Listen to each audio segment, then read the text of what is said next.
Well, I think that, that's kind of a unique statement, but success is just being able to survive through the years with the changing times, changing everything, really. I mean, when you start in a business like ours, when we got in, I mean, we were just, like I told you, we were just getting out of inking things and, drawing by hand. Today, I mean, everything's done by computer, and, all that stuff is, we've gone the total gauntlet that way. So basically, success is just, in my opinion, is surviving through the good times and being, as a business success, you have more winners than you have losers. It's just that simple. It's not of science. It's something you live through. Well, I don't know. As far as the greatest contribution, I think the relationships that were created through connections with construction people and everything over the years, plus the committees that we belong to, and the people involved in that. And for me personally, also that my son came into the business and has now taken over, and now he owns the facility.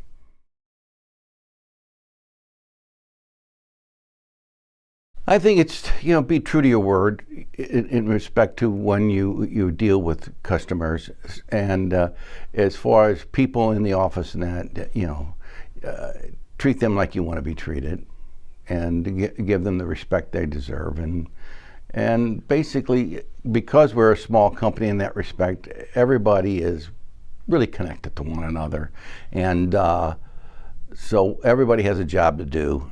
And I consider everybody a professional here. Do your job. You don't have to be supervised, stood upon, looked after. We're not a staff of 1,000 here, so if you don't come in one day, your work doesn't get done. It's still there. So.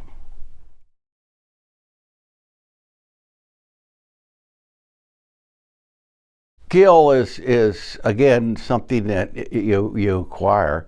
I think that skill in itself is something that we have. That it's a desire to perform, to do better. So, and as far as if it's better for whoever, I don't know. I can't answer that question clearly to define it. I think that most people, it's like going through life. You just live it. You're there every day. There's a challenge every day. There's something different every day. So I don't think there's anything you can write in a book and say, if today you do step 1, yeah. Step 2, step 3.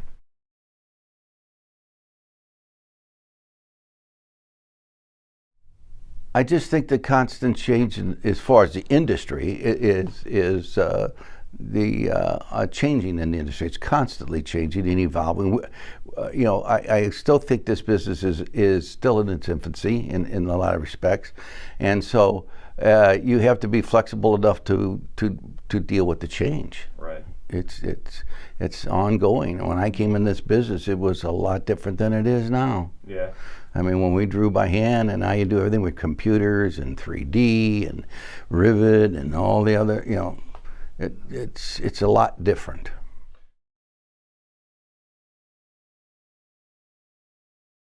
Well, I think that there's a lot of avenues that it can still go. We are a code and insurance-driven business, so we're not something that is what normal people would consider a necessity, like lights or heat or plumbing.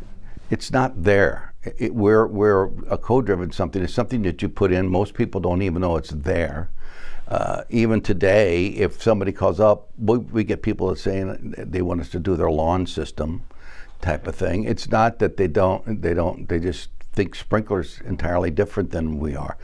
So in that respect, I think that as far as moving in a direction, I think that residential will eventually come to our business. But But right now, I don't think it will be in my working lifetime, but it'll eventually get here. It's just a matter of time. People think that fire will never affect them because it doesn't, they don't feel it. But once they are exposed to something, or a loved one or a friend that had one, it brings it a lot to light. They were very, very more cognizant of what can really happen.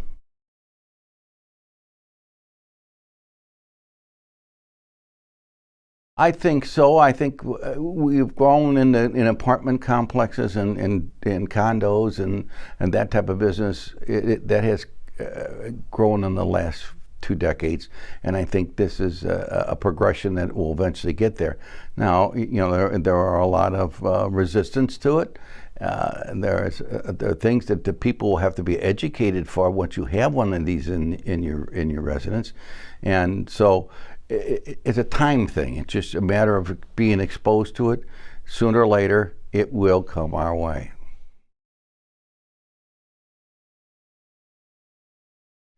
Well, I think that starts at home.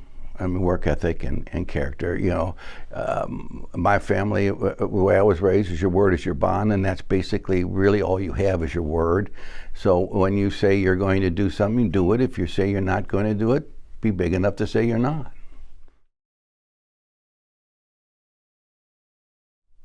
Well, ethics is a big part of our business, and being in the life safety business, ethics is critical, I think, for what we do.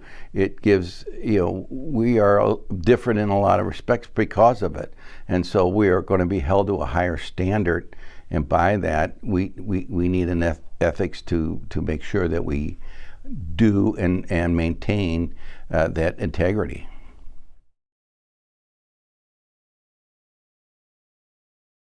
Well, I think communications, obviously, you've got to project what you're going to do and build convey that confidence to your customer, be it an owner or a general contractor.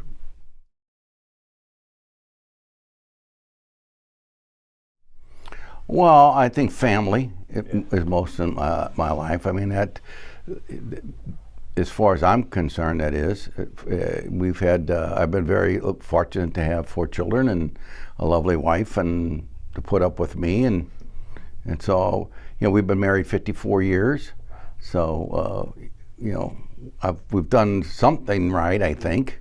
But has it always been perfect? Absolutely not. It's life. Yeah. You got your ups and your downs.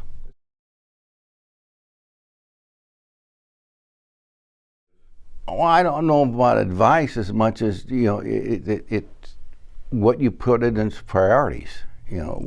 What's more important.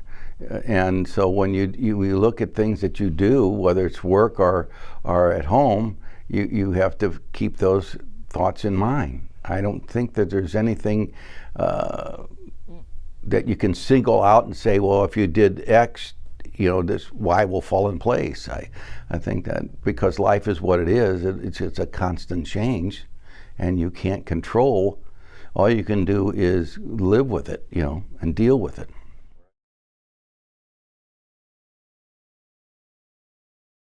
Not really. I don't think there's anything that this industry's been very, very good to us, to my family and to me. And along the way, I've met a lot of wonderful people, and a lot of people who have taken me under their wing and helped me. So I would say that by and large, I don't think that there's anything I would change in that respect.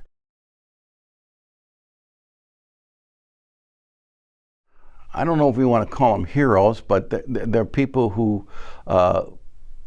came into my life through like getting into this business. My brother worked for a company, and when I got out of the service in 1964,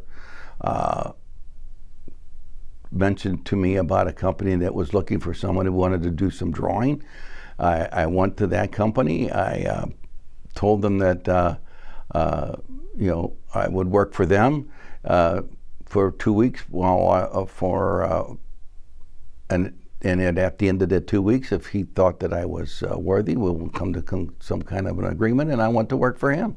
And then from there, I went to another company, and eventually I went to a company called Grinnell, which I was with them for 18 years. They were at that time, our industry was, I call them national companies. There were people like Automatic of America, there was Grinnell, there was Viking, there was I think at that time Globe, but there was about a half a dozen large corporations nationwide, and then there was these, what we call our independents, like us, what we call ourselves small independents. As it stands right now, I would think that Slasco, we went into business in 1932. We're an S corporation, so we've been around a while. So we're probably one of the oldest independents in St. Louis. Only because of longevity. We've been here. It has nothing to do with anybody being smarter than or better than. It's just we've been around that long.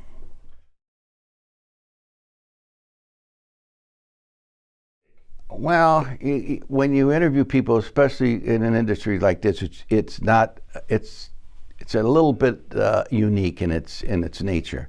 So you look for people who are self-motivated, people who that you have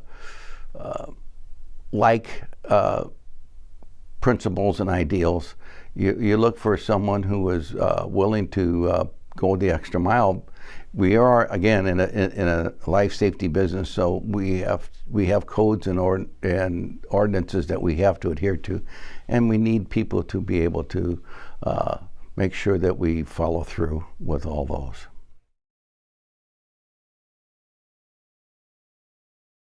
Well, they almost work hand in hand. I mean, experience is hard to find because the industry itself is, again, like I said before, it's not. I don't want to call it unique. It's different in its nature.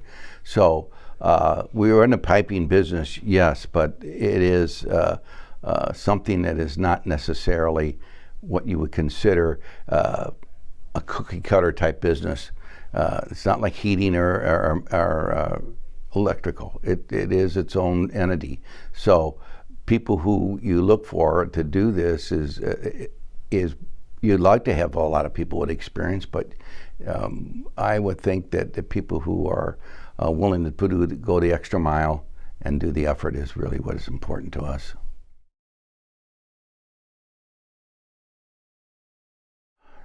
Well, over time, yes, but when you first got into it, it's like any other industry. I really didn't know anything about it. My exposure is like most people. Somebody says something and you get involved in it, but basically, I didn't consider it a calling. I just fortunately stumbled. I guess the best word is I stumbled into it.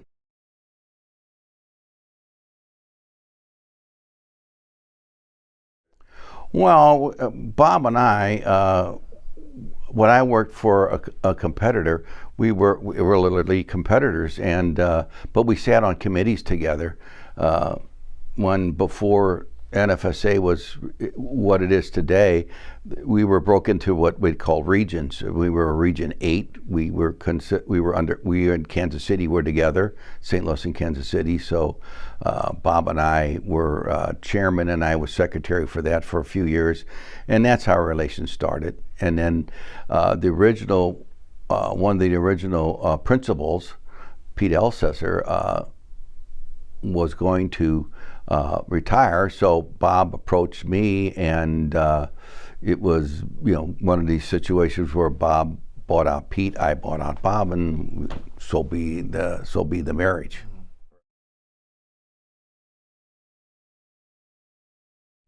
Well, I think it just takes communication. I mean, we're all doing the same basic business, so our working together, our working relationship was, if you've ever worked in I call it like a line company, it can be it's pretty loose. We try to work and eliminate as much tension as possible because that naturally comes with the business. Well, as far as in the office, it's best just to step away. If you have a conflict like that. But when Bob and I, we agreed that when we formed this partnership, that there has to be one boss. You can't rule a company by committee. So Bob was the boss in that respect, and so when push came to shove, he made the final answer. It was Really? that simple. Yeah, it worked perfectly. Yeah.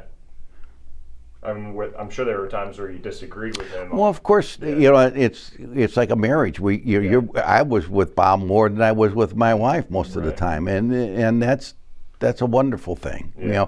And we had a great relationship, and Bob's personality was unique to say the least. He was a unique individual, and I miss him dearly. He was a good guy. When you're looking at bidding work and trying to put the best price out there, you always end up with differences of opinion, Right. and that's good. It's healthy.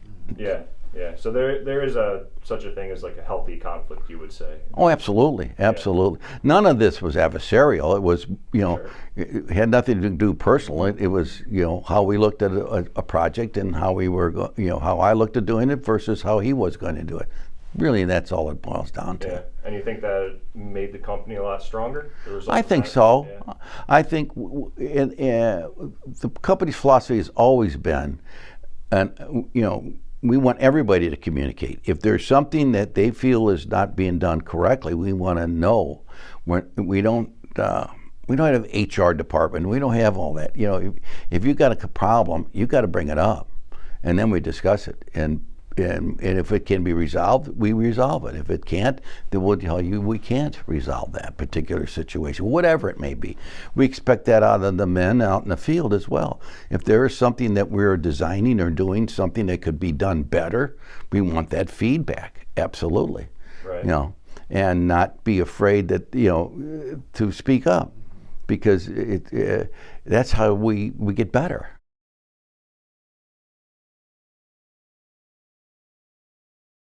Oh, I don't know. I think we've always been open like that. We don't hold grudges in that respect. Especially if it's for the betterment of people and the betterment of the company, Yeah. because the better the more successful the company is, the way we've set this up, the more successful the people will be. And you feel as though everybody here is comfortable bringing up any Absolutely. sort of problem? I hope so. That's great. That's great.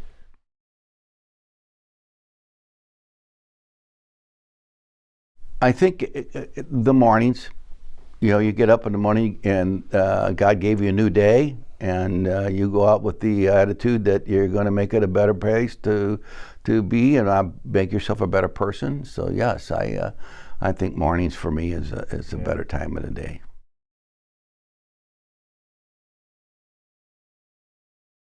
Absolutely. Oh yes, you can never, you can't become stagnant in your thoughts or your Yeah. approach, because the world's changing. Hell, I'm 78 years old, and I've got people here that are in their 20s. Entirely different mindsets and thought process, and you can't close that out and sit there and say I am always right. I might have experience, but they have this vitality that they want to express, and you want that to come forward. You want to bring that out of them. So even at 78, you're looking to still improve every day? Absolutely. Yeah. Absolutely. As long as the man upstairs gives me health.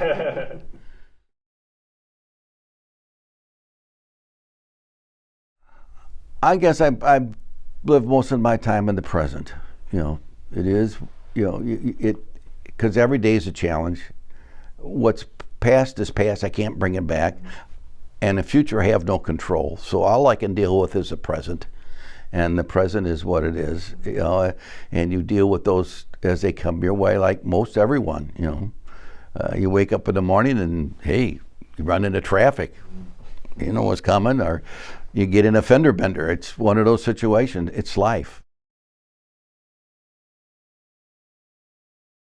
I'm hoping it positively affected my life. I certainly am not perfect by any stretch of the imagination. I have, everybody has their shortcomings. There's there's things sometimes you wish you would have done a little bit differently, but by and large, I have no regrets. Yeah, no regrets at all. Nothing you think you should have done differently? Not really. That's great. Not really. I've been fortunate to, like I say, to be in an industry where most of the people that I've always run across have been very good. I mean, that goes for my competitors, because in St. Louis, a competitor is, yes, that's a word, but by and large, most of these people, I've known them my entire life. So it's not like, we're individuals that are adversarial about things. Yeah, we compete, and we are, but we're by and large, most of them are honorable individuals, and you're happy to be associated with them.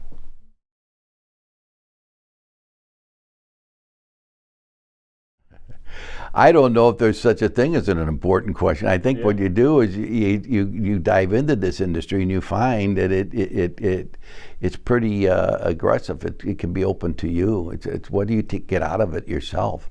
You have to you got to put the effort forward.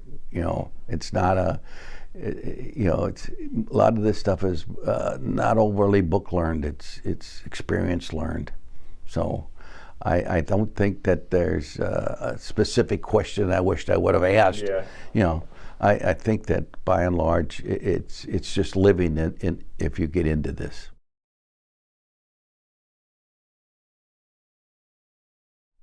Well, I don't know if that's surprising. I think it's the idea that when you present your business to people, you're doing it honestly, and you're forthright, and you're willing to go the extra mile for them, and they know that. I don't know if you can say that there's a specific thing you can and can't do. Years ago, today it's more price driven than it has ever been as far as an industry. But when I first got in, it was more personable. Yeah. And that touch is pretty well gone in some respects. We used to have great communication. I had business with general contractors. I mean, I knew their wives, their families, but it's changing, it's evolving, and that's part of like when we talked before about changing. You got to be willing to adapt. The industry's changing, the world's changing. I mean, right now everything's done by computer.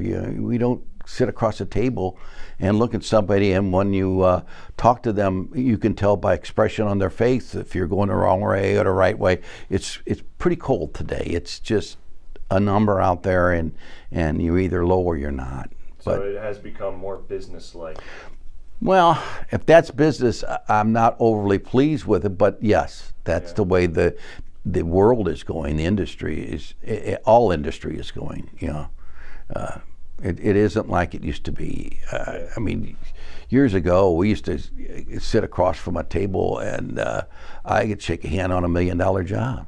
We didn't need 3 inches or 5 inches of paper and all the legalities involved in that, because my personal feelings is, if I wasn't willing to do the job, you can give me all the legal stuff in the world. I wasn't going to do it, and vice versa. If you weren't going to pay me, all that legal stuff in the world doesn't mean anything anyway. It's a commitment between two people.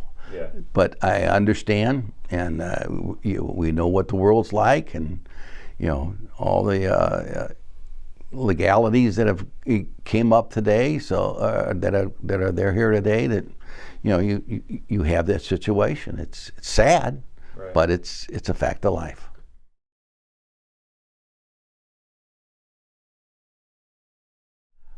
I don't know if they're personally. No, I don't see any good. But I understand from a legal, once the lawyers, I guess, I don't want to single those out as individuals, but have gotten involved in any industry. It's taken that and hardened it. How's that? Yeah. It's hardened this industry, where before it wasn't that way. It was a lot softer, and there was a lot more communication. Right now, the communication is less and less, especially on the front end when you're putting the bids together and what's going on.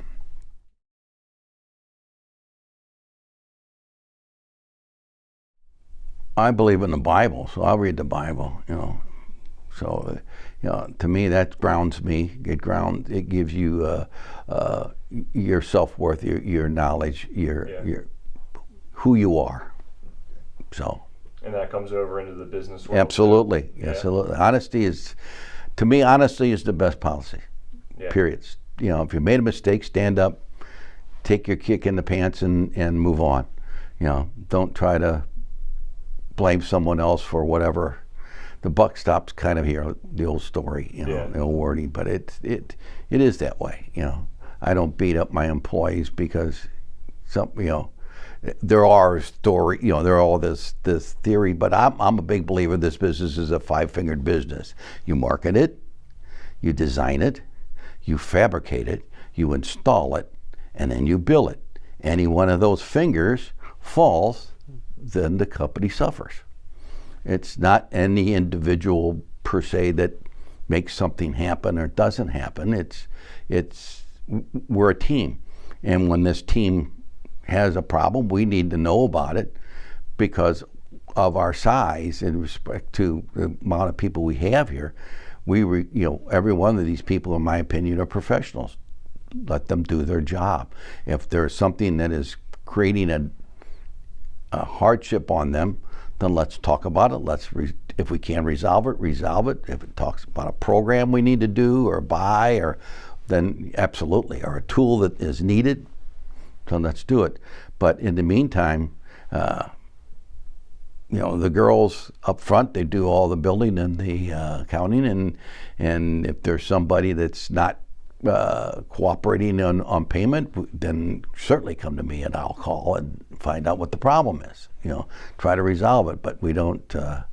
It's basically everybody has a job to do, and they do it.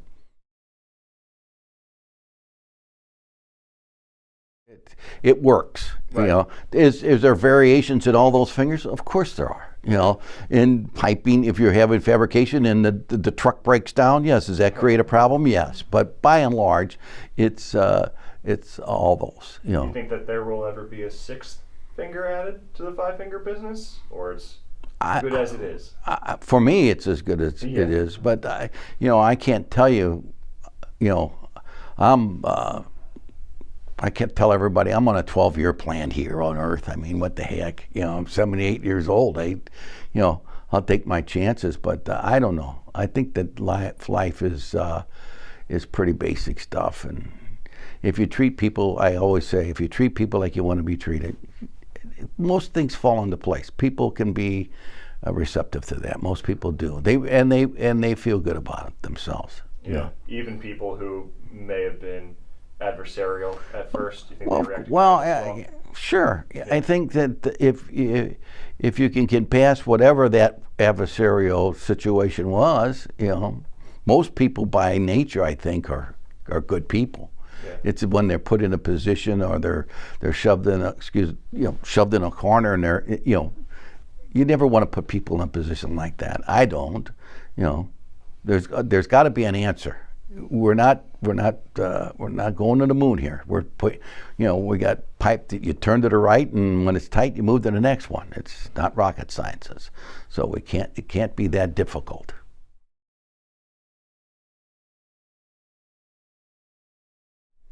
Well, I look at NFSA as our national mouthpiece. They're the people who go out and on a national basis and promote our industry.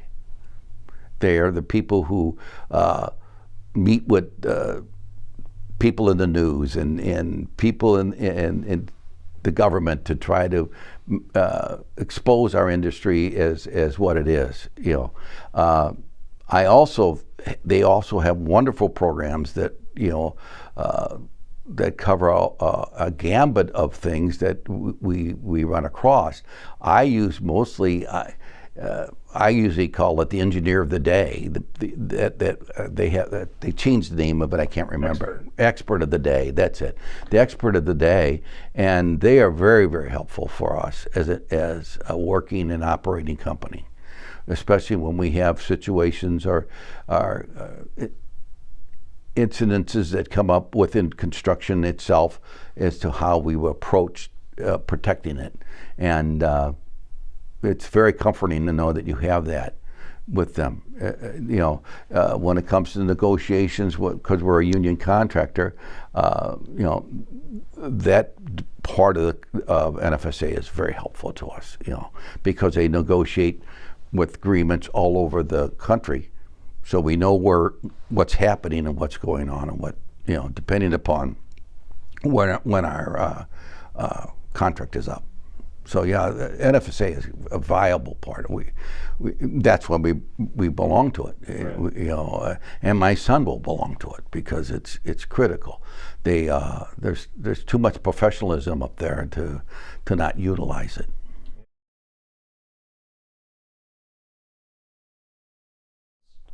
Well, I think that if you're going to be in an industry like ours, and NFSA has become the forefront and spokesman for our industry like this, you're shortcoming yourself. I think that if you don't belong, you're missing out some crucial benefits that they offer that you can utilize in your daily business. Secondly, you have to give back to your industry. It's part of what we are. I can't, as a contractor, deal with issues that are constantly being bombarded through the country that I am not even aware of. That that NFSA can step up and be a spokesman for us. We don't have the time. And so anybody who is not willing to join or belong to an organization like that, it's not good for our industry, and it's not good for them. How's that? I can't speak for people for how they want to spend their money, but to me, it would be it's a sad commentary that you don't want to invest in your industry like this. It's just like any professional. We have PEs on staff here. I believe that you need PEs, professional engineering, in our industry now. I'm not implying that when I got in this business, when we were pipe scheduled and it was very much similar, my goodness, I think there was like 10 or 12 heads. I bet you we have over 100 now. So you have to have, we have moved a long way. And it's all, I'm not going to say every bit of it's been good in my opinion, but that's part of growing. That's why I talk about this infancy. We are going to grow, and in that growing process there will be some things that we old timers, I guess you want to call us, don't think is right. But again, it's because the industry is being driven or pushed because of cost factors or whatever else that's involved, and for betterment. If you look at today's world as it is, when I got in this business, plastics wasn't that big of a deal. Well, now plastics in everything. It's a whole different type of dynamic, and storage heights, and so believe me, professionalism is almost imperative today to be involved in our industry, and NFSA brings that professionalism to us, even though it isn't evident every day, but it's there. It's like saying NFPA, or it's part of what we are, and you have to look at it that way. Otherwise, I think you'll shut your industry if you don't. We are not going to grow. We can't know everything. There's no way. We live in our little world, and St. St. Louis is a lot different than New York and Baltimore and wherever else it could be. And, and NFSA pulls all that together. I wouldn't want to sit on any of those committees those gentlemen sit on. No way. I mean, that's a lot of, we're fortunate to have people that are willing to step and do that. But again, to answer your question, absolutely. I think it's critical.